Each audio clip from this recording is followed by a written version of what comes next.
News Tamil கழுகு 2025 வருஷத்தோட முதல் 2 வாரம் கட்சிக்குன்னு ஷெட்யூல் ஃபிக்ஸ் பண்ணியிருக்காராம் விஜய்.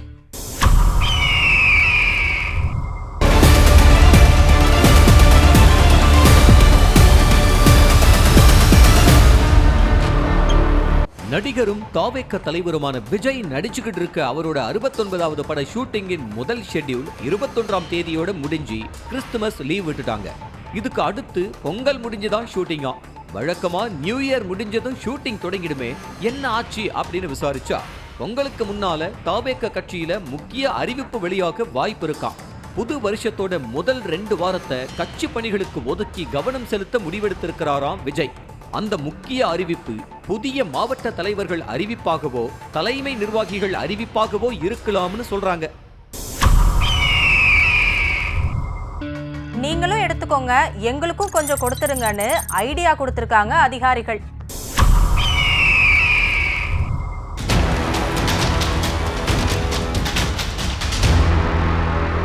ஜனவரி மாசத்தோட உள்ளாட்சி பதவியில் இருக்கிற ஊராட்சி மன்ற தலைவர்கள் பதவி முடிய இருக்கு.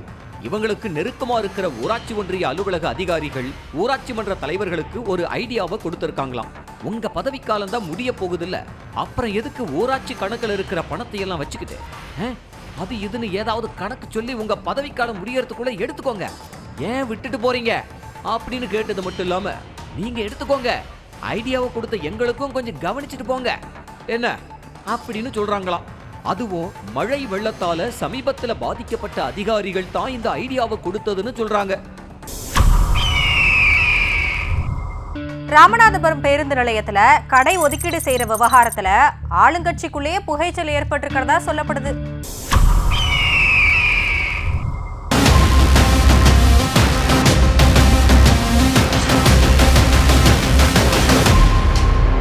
பேருந்து நிலையத்துல கடையை தர்றதா சொல்லிட்டு கல்தா கொடுக்கறாங்க, இப்படியே போனா அடுத்த கூட்டத்துல வேற மாதிரி போராட்டம் நடத்துவான் அப்படின்னு ராமநாதபுரம் நகராட்சியோட ஒட்டுமொத்த கவுன்சிலர்களும் கொந்தளிப்புல இருக்காங்களாம். ராமநாதபுரத்துல ஆளுங்கட்சி நகர செயலாளர் கார்மேகம் நகர்மன்ற தலைவரா இருக்காரு. மொத்தமா இருக்கிற 33 வார்டு கவுன்சிலர்களுக்கும் ராமநாதபுரம் பேருந்து நிலையம் கட்டி முடிச்ச உடனே ஆளுக்கு ஒரு கடை கொடுக்கறதா வாக்குறுதி கொடுத்திருக்காங்க. இப்ப பேருந்து நிலையம் திறக்கிற நிலைக்கு வந்தோம், வாக்குறுதி கொடுத்தவரு வாய் திறக்கலையாம். நாங்க செலவு பண்ணி இந்த இடத்துக்கு வந்திருக்கோம், எங்களுக்கு கடை ஒதுக்கலன்னா வேற மாதிரி போராட்டம் பண்ணுவோம்னு கொந்தளிச்சிருக்காங்க.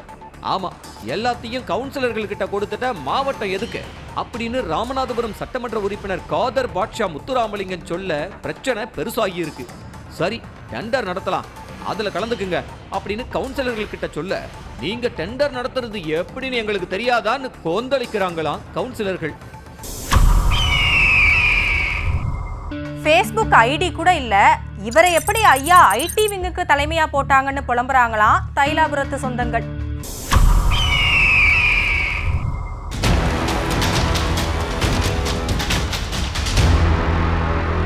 சமீபத்துல பாமகவுல இளைஞர் அணி தலைவர் பொறுப்புக்கு பாமக நிறுவனர் ராமதாஸோட பேரன் முகுந்தன் அறிவிக்கப்பட்ட விவகாரம் சர்ச்சையை ஏற்படுத்திய நிலையில இன்னொரு விஷயம் அதிர்ச்சி அளிக்க கூடியதா இருக்கு.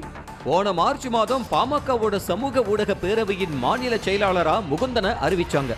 8 மாசங்கள் கடந்து விட்ட நிலையிலையும் இப்ப வரைக்கும் அவருக்குன்னு அதிகாரப்பூர்வ Facebook அக்கவுண்ட் இல்லையா. அதிமுக, திமுக, விசிக உள்ளிட்ட கட்சிகள்ல ஐடி விங் தலைமையில இருக்கிறவங்க ரொம்பவும் ஆக்டிவான பர்சனா இருப்பாங்க. கட்சியோட அதிகாரப்பூர்வ அறிக்கைகள் பதில்கள் எல்லாமே அவங்க ஐடியாவில தான் முதல்ல வரும். ஆனா முகுந்தனுக்கு சொந்தமா அக்கவுண்டே இல்ல, அப்புறம் அவர் எப்படி ஐடி விங்க வளர்ப்பாருன்னு கேள்வி எழுப்புறாங்க.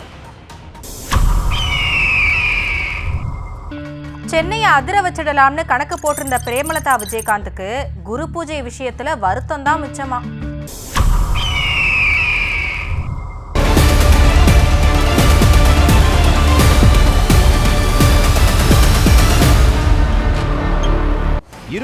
தேதி விஜயகாந்தோட முதலாம் ஆண்டு நினைவு தினம் தேமுதிகவால அனுசரிக்கப்பட்டுச்சு. அனைத்து கட்சி தலைவர்களுக்கும் அழைப்பு விடுக்கப்பட்டதோடு மட்டும் இல்லாம ஒரு பிரம்மாண்ட பேரணிக்கும் ஏற்பாடு செஞ்சிருந்தாங்க பிரேமலதா விஜயகாந்த். தமிழ்நாடு முழுக்க இருந்து 5000க்கும் அதிகமானவங்க கலந்துகிட்ட நிலையில அன்றைய தினம் முழுக்க தேமுதிக பற்றிய பேச்சுகள் தான் பிரதானமா இருக்கும்னு கணக்கு போட்டிருக்காங்க பிரேமலதா. ஆனா பாமக பொதுக்குழுவுல திடீர் மோதல் வெடிச்சதுனால எல்லோரோட கவனமும் பாமக பக்கம் திரும்பிடுச்சு. இதுல பிரேமலதா படு அப்செட்டா. முதல்வர், எதிர்க்கட்சி தலைவர் மாதிரியான பெரிய தலைவர்கள் வராததுக்கு காரணம் பிரேமலதா முறையா அழைப்பு விடல, அவங்க நேர்ல போயிருந்தா வந்திருப்பாங்க அப்படின்னும் பேசிக்கிறாங்க.